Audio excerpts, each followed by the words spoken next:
So I own a dress. It's black, it's simple, it's nothing fancy. And I have worn this dress for almost 20 years. To the weddings and the funerals, to the cocktail parties, even a random Tuesday. That dress has been there. And it still looks brand new. But here's the thing. It's polyester. Yeah, it's polyester. You know, that fabric that half of you have been trained to run from like it's the devil? It's the bad fabric. And meanwhile, I bet some of you have a good 100% cashmere sweater sitting in a drawer right now that pilled after 3 wears and got demoted to loungewear. Or maybe a 100% cotton sweater that's shapeless 20 minutes after you put it on. So today, we are going to settle something once and for all. And I fully expect I'm going to tick some of you off, but we're going to dive into, are natural fibers actually worth it? By the end of this video, you're going to know exactly what makes a fabric last, what keeps a garment looking brand new, and shocker, it has almost nothing to do with what you've been told to look for or marketed to over the last few years. Let's get into it. Okay, so here's what's been bugging me, and it's been bugging me for quite some time now. There's this growing idea kind of floating around on social media. I've gotten it in comments on my YouTube videos, and honestly, probably some of you that are watching this have this idea in your own head, and that's that natural fibers are automatically better, right?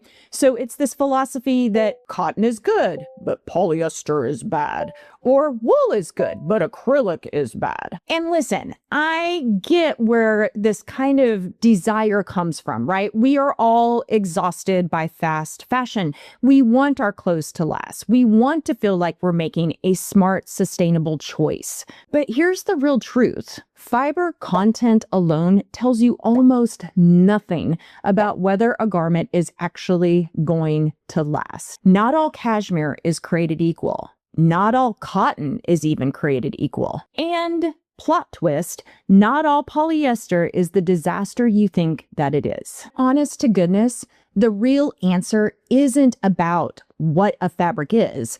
It's about how the fabric was made and how the garment was actually constructed. But before we dive into all of that, we need to fix a vocabulary problem. We got to do that first, because half of you are judging fabric by rules you didn't even know you were making up. It's kind of like marketing. And I desperately need you to know the difference between a natural fiber, a semi-synthetic fiber, and a synthetic fiber, because they're all different. And right now, a lot of you are making decisions based on vibes, and you're not doing it based on facts. Okay, so let's start with a natural fiber, and they come straight from a plant or an animal, and usually with minimal processing. So think of like cotton or linen or wool or silk or cashmere. All of these are considered natural fibers. And then you get the semi-synthetic fibers. Sometimes they're called regenerated fibers. So they usually start with a natural source, like a wood or a pulp or a bamboo, but then that source gets chemically processed into a fiber. So this is materials like viscose and rayon and modal and lyocell and yes, tencel. Tencel is actually a brand name for a type of lyocell. And then we have synthetic fibers, and these are made entirely from chemicals, usually petroleum-based. It's like your polyesters and your nylons and your acrylics and even your spandex. And the other thing is that most of what is in your closet right now is actually a blend. It's a mix of some natural fiber with a semi-synthetic or even a synthetic one. And that blend is not automatically a red flag either. Because honestly, this is the other thing that I just wish people would get. You cannot make certain styles of shirts, the ones with stretch recovery, or the ones that hold their shape all day, or the ones that don't wrinkle, or the ones with vibrant prints, or even great details, out of 100% cotton. I've had so many women say, oh, I loved that shirt that you shared, but I don't wear polyester, I only wear cotton, so I'll wait to see when it comes out with something like that. Sister, that shirt ain't never showing up looking like that, ever. And a little bit of spandex or elastane in the fabric isn't really cutting corners. Like it's not like a cost savings to do it. Sometimes it's the whole reason that the garment actually lays right or performs. Hey everybody, it's Kelly Snyder from Adore Your Wardrobe. And if this is your first time here, I just want to say welcome. I'm really glad you found this channel. For the last decade, I've run an online fashion education program called Adore Your Wardrobe, and it helps women demystify fashion by learning how to dress their unique body types using formulas based in math and science. We talk about cuts and proportions and fabrics and colors and accessories, all the things that make outfits work without chasing trends or losing yourself in the process. And just so you know, I'm not an influencer. I'm not all over the social medias all the time. I'm actually an educator. So everything I talk about today comes with a reason, not just I like this or we're just going to talk about it. Okay, let's talk about this actual myth that's going on in the socials, that's going on in the reels, that's being talked about. And it's this idea that natural fiber automatically means well-made. It just doesn't, right? There are beautifully made garments in a synthetic fabric, and there are garbage garments that are 100% natural fiber. So the easiest one for me to kind of talk about and give you guys as an example is cashmere, right? It's usually one of those that we can see the gamut of cheap cashmere to expensive cashmere. So I feel like it's one of the clearest examples that I could give you so you could kind of see the difference. And you've seen cashmere, right? You've seen cashmere sweaters for $50 and a cashmere sweater for $500. And both of them are going to say 100% cashmere on the fabric tag. And both are telling the truth. Both of those sweaters, the $50 and the $500 one, are both 100% cashmere. And both of them are going to perform completely differently, because what actually matters isn't the fact that they're 100% cashmere. What actually matters is their fiber length. So fiber length is kind of talking about how the fibers are bound together, right? So longer fibers bond together better when they're spun, right? You think about it. It's a longer fabric. It's going to bond together with other longer fabrics. It's going to make a stronger, more smoother yarn. Well, you can get short fibers in 100% cashmere too, and they don't bond as well. You know, you think about it, it's short little hairs kind of all put together, and as they get friction on them and they work themselves loose, they're going to migrate to the surface. And that's literally what pilling is. It's all those little short fibers just kind of migrating up to the surface, and then you got to get this shaver and take them off. They're still both 100% cashmere, and one's going to pill within a couple weeks and lose its shape after a couple of washes. So when you're shopping, really, here's some things to look for. If you can, check for it to see if it's a 2-ply cashmere over a 1-ply cashmere. Run your hand over it for a quick pill test. If it's pilling already in the stores, it's guaranteed to pill when you take it home. And then finally, hold it up to the light and check the density. A good cashmere is going to feel much more dense. The light isn't going to show through it. A lighter weight cashmere will have more light. And then finally, just kind of give it a good look for evenness and then just quality and thickness. Just doing those few simple things in 30 seconds, you'll know more than what the label could possibly tell you. All right, now we're going to talk about cotton, because I promise you this one's going to make you kind of look at your t-shirts much differently. And just like cashmere, 100% cotton is not a quality claim. It's a content claim. And the reason it's content only is because the label doesn't tell you how the cotton was actually spun. So carded content is a basic process. The fibers are going to get cleaned, they're going to get kind of roughly aligned, and then that's it. It's super cheap to do, but it creates kind of a rougher process and it loses its shape and pills faster. So a second step up is what's referred to as combed cotton. And that goes through an extra step where those short, weak fibers get physically removed, right? So it's like it kind of goes through a second set of kind of like quality assurance. And then it leaves only the really strong, long ones. So it's smoother, it's softer, and it's way more resistant to pilling. And then there is the, granddaddy of them all, and that's called a ring-spun cotton. And that is about how tightly the yarn itself gets twisted, right? So you think about the comb cotton that has the longer, stronger fibers. All of a sudden now we're going to tightly weave that yarn even more together, and it's going to be continually twisted and aligned for a much stronger, smoother thread. The opposite of that is what they refer to as open-end spinning, which is faster, cheaper, and as you guessed it, it's a lot weaker. And none of those things are required to be on the tag. 100% cotton covers it all. The $7 t-shirt or the $68 tee, they both can say 100% cotton and be technically correct.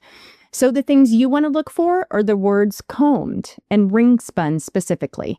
If a brand went through that extra step and the extra cost, I guarantee you they're going to want to tell you, they're going to want to credit for it, and they're going to charge you for it too. And if those words are missing, assume you're just getting the basic version of the processing. All right, last fabric we're going to talk about, and that's polyester.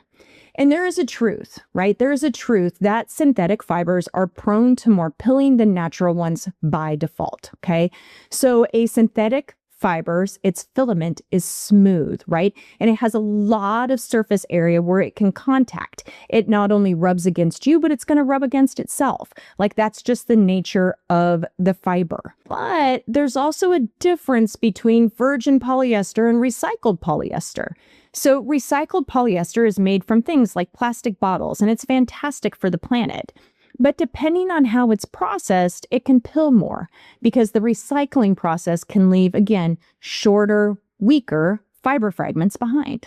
That doesn't mean skip recycled polyester. That's not what I'm trying to say. But it means, once again, how it is spun matters more than the raw material, than that 100% polyester name. A well-made recycled polyester can actually outperform a cheaply made virgin polyester. So denier, which just means fiber thickness, it's that plus the quality construction is what determines the outcome if it's a garment that is going to last the test of time. It's not a word on a tag. So now let's go back to my dress, right? I've had it for 20 years. It's polyester. It's still going strong. And honestly, it was fighting an uphill battle from day one, right? We talked about it. Polyester, the fiber itself, by nature wanted to pill. Like that's just the way it was going to be. It's made. It's like its desire was to pill. But this dress, it's still here. So why? Well, it's because it had quality fabric. It was because there was a tight weave. It's because there was good construction. It's a well-made garment. Full stop. And do you see the pattern yet? When we talked about cashmere and cotton and even polyester, every single time, it's never really about the fiber. It's about the quality of the fabric. So this can feel a little frustrating, right? Because you hear me preach all the time to check your fabric tags, understand what fabric is going into your garment to see how it's going to perform. And now I'm saying, well, like the fabric tag alone can't tell you how long something's going to last. And so what should you do? And this is my point on all of this. And this is where I go back to. If we are truly against fast fashion, and I know a lot of you are, then the conversation cannot stop at, is it natural? And that seems to be where the stop has happened. Like, is it a natural fabric? Well, then that's where we stop. And it's got to move. It has to move. It has to move to, is this a quality fabric? And is this quality construction? Full stop. Because here's what fast fashion actually is. It's not defined by polyester. It's defined by garments built to fall apart on purpose so that you have to come back and buy more. You have to replenish. You can absolutely buy a poorly constructed 100% cotton t-shirt that falls apart in 6 washes. And you can buy a beautifully constructed polyblend dress that outlives your kids moving out of the house. Ask me how I know.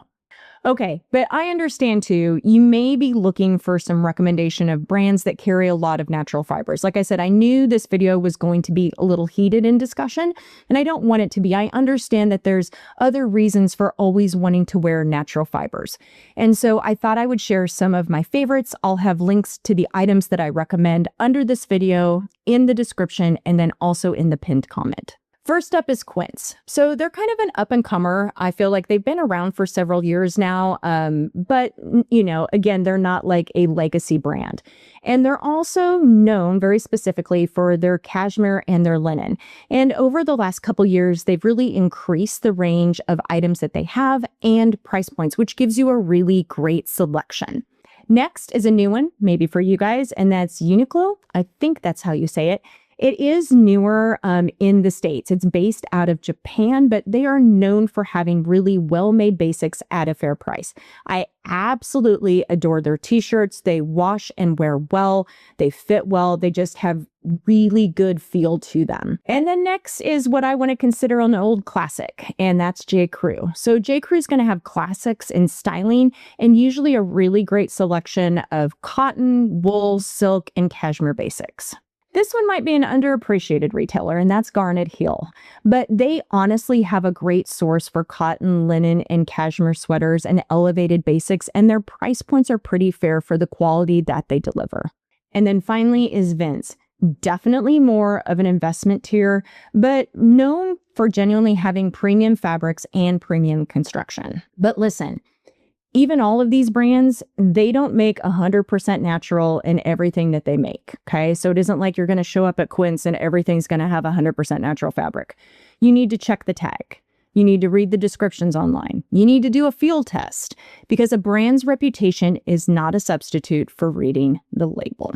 Okay, here honestly is what I really want you to take from this video. Buying quality, real quality, the construction kind, not the marketing kind, only pays off if you actually wear the thing. And you're not going to wear it if it doesn't work for your body. So that gorgeous, well-constructed, high-quality piece does you zero hanging in your closet, because if the fit fights you every time you put it on, you're never going to wear it. And this idea that we want to pick clothes that work with our body is exactly why I built my body type calculator, because the equation isn't fiber content plus price. The equation truly is quality construction plus fit for your actual body type. That's when a garment gets worn for years and years and years instead of donated after one season. And friends, that's actually how we beat fast fashion. It's not by chasing the right fabric, but it's about buying fewer things built well that fit the body you actually have. So if you don't already know your body type, I would love for you to take my free body type calculator. All you have to do is put in 3 measurements. It's going to take you a couple minutes, and then you're going to know exactly which of the 5 body types you are. So when you're shopping for quality pieces like the ones we talked about today, you know which cuts and proportions are actually going to work for you. Seriously, takes you under 5 minutes. First step in having a wardrobe you truly adore. All right, let's recap real quick. Everything in this video, right? 1, natural does not automatically mean quality. Semi-synthetic isn't automatically bad, and read the actual fiber name, not the marketing. Number 2, for cashmere, check the ply. We want 2-ply. Do the pill test. If it's pilling in the store, it's going to pill at home. Hold it up to the light. You don't want it to be see-through. And look for evenness in weave. 3, for cotton, look for combed and ring-spun on the label or in the description, not just 100% cotton. 4, polyester is not the villain. Construction and spinning methods are actually what determines if it's going to pill. And 5, the real fight against fast fashion is quality construction plus fit for your body, not a fiber purity test. All right, friends, remember, fashion isn't about buying more stuff. It's about buying the right stuff. And we all deserve a wardrobe we adore, full of pieces that fit, flatter, and make us feel amazing every time we wear them. So if this video was helpful, I would really love for you to give it a thumbs up because it helps other women find it. And if you want more videos like this, hit subscribe so you know what's coming up next. And I hope you come back again, even if you completely disagree with me in regards to natural fibers. But I felt like the conversation just needed to be had. All right, friends, have a great rest of your day. God bless and take care. And I'll see you next time with more fashion tips. Bye-bye, everybody.